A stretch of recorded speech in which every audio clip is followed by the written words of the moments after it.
ভবানীপুরে শুভেন্দু অধিকারীর মনোনয়ন পেশকে ঘিরে একেবারে ধুন্ধুমার যখন রোড শো শুরু হলো এবং তারপর যে মুহূর্তে এই রোড শো কালীঘাটে আসে একেবারে ধুন্ধুমার পরিস্থিতি তৈরি হয়। বিজেপিকে লক্ষ্য করে চোর স্লোগান তৃণমূল কংগ্রেসের, পাল্টা চোর স্লোগান গেরুয়া শিবিরের।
রোড শোর একেবারে আঁচ গিয়ে পড়ে সালভে বিল্ডিং এ যখন মনোনয়ন পেশ করছেন শুভেন্দু অধিকারী, বাইরে তখন চলছে স্লোগান, পাল্টা স্লোগান। একজনের চোখে ইনজুরি হয়েছে। আমরা দাদা কে মারল?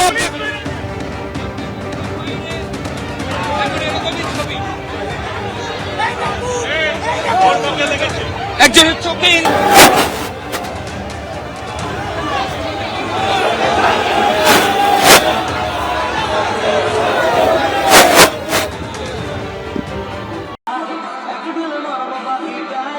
এই যে মাইক বাজছে, এটা ঘিরেই কিন্তু যাবতীয় বিপত্তি এবং বিজেপির তরফ থেকে অভিযোগ স্বরাষ্ট্রমন্ত্রী এবং শুভেন্দু অধিকারী তারা এখানে আসবেন, এটা আগে থেকেই জানা।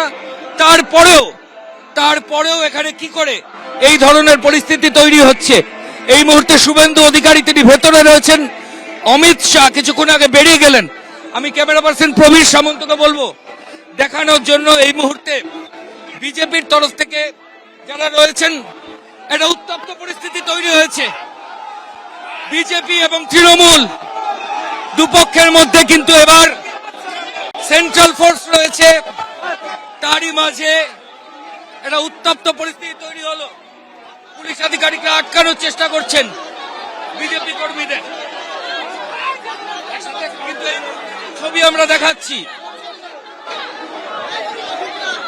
একদিকে তৃণমূল বিজেপি, বাইরে এখন এরকমই ছবি। একজনের চোখে ইনজুরি হয়েছে। আমরা দাদা কে মারল? টিএমসি গুন্ডারা মেরেছে, টিএমসিরা মেরেছে। আপনাকে মারলো কে? টিএমসিরা মেরেছে, গাছে তৃণমূলের গুন্ডারা, তৃণমূলের গুন্ডারা পুলিশের সামনে দালাল পুলিশরা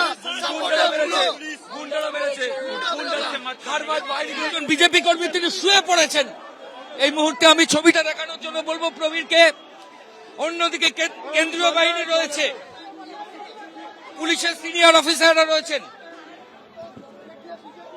তারা কার্যত পুলিশ কি করবে কার্যত বুঝেই উঠতে পারছেন। এইদিকে দেখো তৃণমূল কংগ্রেসের তরফ থেকে যারা বিক্ষোভ দেখাচ্ছেন তারা রয়েছেন, প্রত্যেকে এখানে স্লোগান দিচ্ছেন বিজেপি দালালের রেট কি, এরকমই স্লোগান একদিকে তৃণমূলের এবং এবং বিজেপি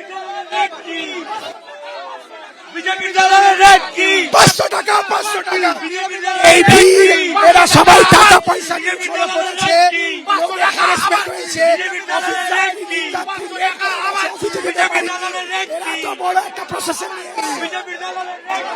একদিকে তৃণমূল কংগ্রেস তারা বিক্ষোভ দেখাচ্ছেন এবং উল্টো দিকে বিজেপির যারা কর্মী সমর্থক রয়েছেন তারা গোপালনগর মোড়ে। আমি সরাসরি প্রবীরকে বলবো ছবিটা দেখানোর জন্য।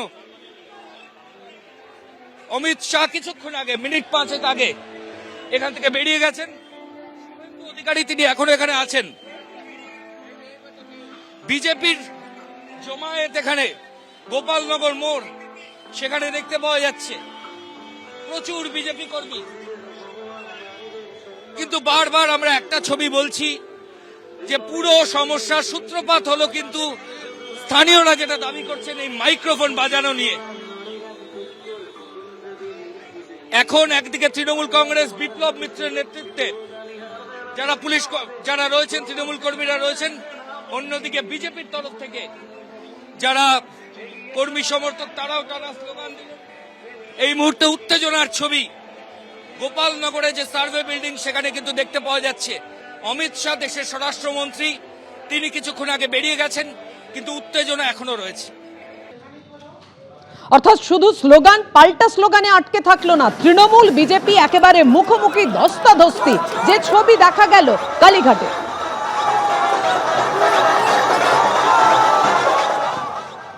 গণতান্ত্রিক সৌজন্য নয়, এটুকুনি একটা তো বাংলার সংস্কৃতি আছে, সেই বাংলার সাধারণ সংস্কৃতি বা রাজনৈতিক সংস্কৃতি বিরোধী। কিন্তু প্রায় আমরা দেখলাম হাতাহাতি হলো, পুলিশ কি করলো, সেন্ট্রাল ফোর্স তো কি করলো? হওয়া উচিত নয়, পুলিশের দেখা উচিত ছিল। একজনের নমিনেশন র্যালি আর একজন জড়ো হলো কি করে? এটা ইলেকশন কমিশন বুঝবে, দেখবে, তাদের কাজ। এখন তো ইলেকশন কমিশনের হাতে। Now they are to see, they are to look after. কি হলো, কি সমস্যা হলো? দেখুন, সমস্যা আজ নয়, কাল রাত থেকে হচ্ছে। কাল রাতে যখন ওরা আসে, কোনো কিছু এজেন্সির লোক তাদের গাড়ি ভর্তি পতাকা এবং বিভিন্ন কার্টুন ফাটুন এসব এনেছিল, তো এনে সাজাতে গেছে। আমাদের ছেলেরা সাধারণত তারা সারাক্ষণই থাকে, তারা এখানে বসে থাকে, তাদের সঙ্গে অযথা গালাগালি, হঠাৎ স্লোগান দিতে শুরু করলো নিজেরাই। তা ওরা ফোন করেছিল, আমরা বললাম মাথা ঠান্ডা করে থাক, ওদের তো কিছু মানে পাওয়ার নেই, ওরা এখন এইসবই করবে।